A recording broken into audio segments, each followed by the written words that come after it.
अनुग्रहित दिन के लिए प्रभु को धन्यवाद देते हैं और सारी महिमा प्रभु को देते हुए आप सभी का वचन की सेवा में स्वागत करते हैं। आज हम वचन के जिस भाग से मनन कर रहे हैं वो है फिलिपियों पहले अध्याय के 23वें वाक्य से, जो इस प्रकार है।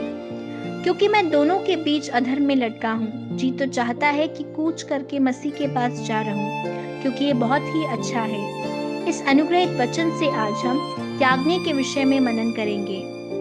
एक मनुष्य आयु में कई बार हम जाने अनजाने में बहुत सी चीजों को त्याग देते हैं। छोटे बच्चे से किशोर अवस्था की ओर, फिर युवा अवस्था से बुढ़ापे तक में हम बहुत सी चीजों को त्याग देते हैं। इनमें से कई बातों को हम मन से त्यागना नहीं चाहते, लेकिन परिस्थितियों के कारण हमें त्यागना पड़ जाता है। इसलिए हम रोते हुए उन्हें अलविदा कहते हैं। पहले जब स्कूल से कॉलेज पढ़ने जाते वक्त स्कूल दोस्तों को छोड़ने के दुख के कारण हम सब जो रोए थे, हमें आज भी याद आता है। यहाँ प्रेरित पौलुस उत्साह के साथ और एक बड़ी इच्छा के साथ ये कह रहा है कि यह सब अति उत्तम है, लेकिन फिर भी इन सब को छोड़कर मैं मसीह यीशु के साथ बैठने की इच्छा रखता हूँ। हाँ प्रियो, एक सच्चा विश्वासी कभी मसीह यीशु के साथ और इस संसार से और इस संसार के मोह से एक समान नहीं रह सकता। कुछ चीजों को हम छोड़ेंगे तभी हम मसीह यीशु के साथ रह पाएंगे। और यही बात यीशु ने लूका 14वें अध्याय के 33वें वाक्य में कहा है।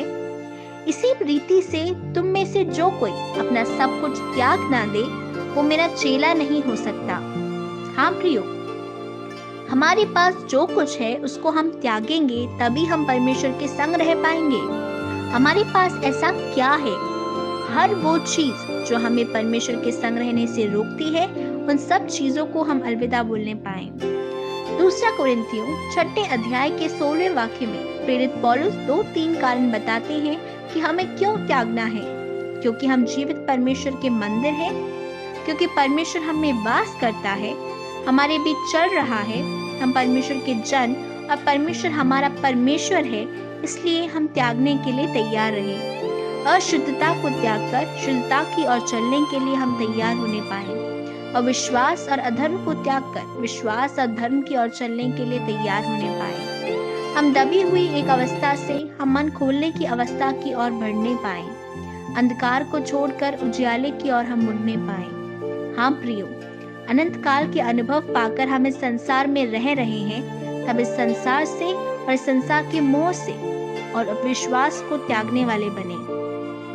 इब्रानियों 11वें अध्याय के 27वें वाक्य में इस प्रकार लिखा है। विश्वास ही से राजा के क्रोध से ना डरकर उसने मिस्र को छोड़ दिया, क्योंकि वह अनदेखे को मानो देखता हुआ दृढ़ रहा।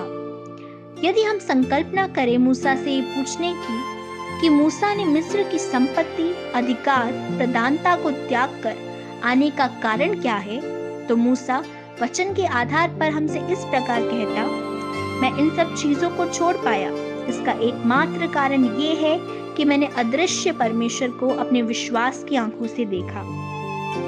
हाँ प्रियो, यदि हमारी विश्वास की आंखें एक बार खुल जाए तो इस संसार की बातों को हम जकड़े नहीं रहेंगे।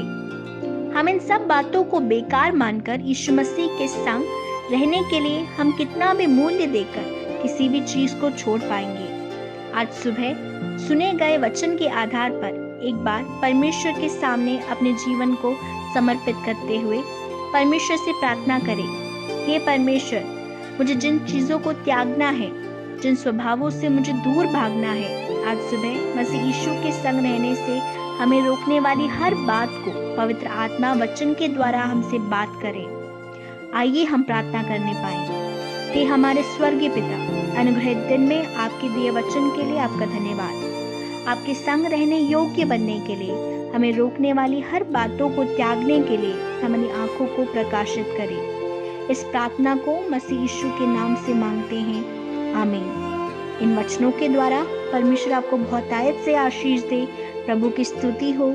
जय मसीह की।